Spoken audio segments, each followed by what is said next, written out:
interviewin tayong mag-ama, aywan ko pa kung mag-ama. Alamin natin kung anong sitwasyon nila. Hello tayo, anong nangyari sa anak mo? Tulog ba? Ah, tulog? Eh bakit kasama mo lagi? Wala nang pagkain na naman. Oh, eh dapat nilagay mo lang sa ano, sa isang tabi, sa maayos na lugar, sa kamag-anak buhay. Ha? Pagkain ba? Oo.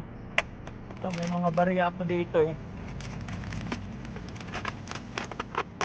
Taga saan ba kayo? Ha? Wala nang cook. Taga saan kayo? Wala nang Mindanao. Ba't paano kayo napunta rito? patawag ka na sa doon. Papatayin kayo, Abu Sayyaf? Oh, so ibig sabihin nandito ang pamilya mo? Wala. Asawa? Ay, nandyan din asawa mo. Ilan anak mo? Oh, ayan, pag ilan na yan?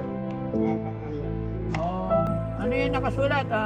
Good day, ma'am sir. Hingi lang po na kaunting tulong. Kahit barya lang po, pambili lang po ng pagkain. Malaking tulong na po sa akin. Piso-piso. Maraming salamat. Oh. Ilang taon na yung anak mo?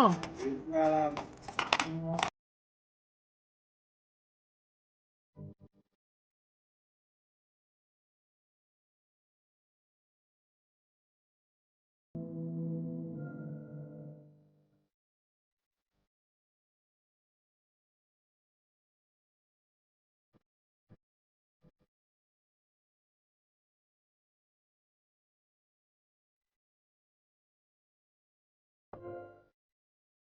Ikaw, saan na yung mga barya mo?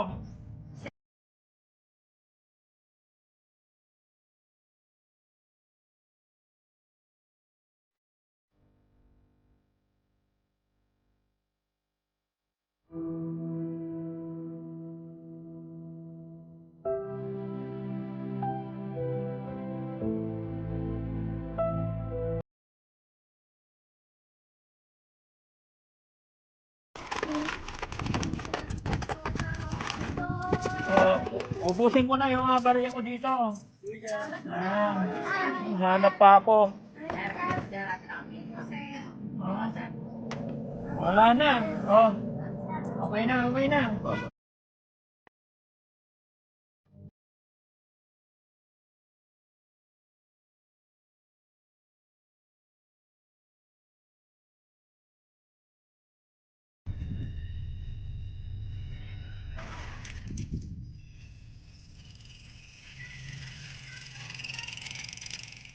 Ito, sana makatulong sa anak mo to, ha? Amin na. Oh. Amin na.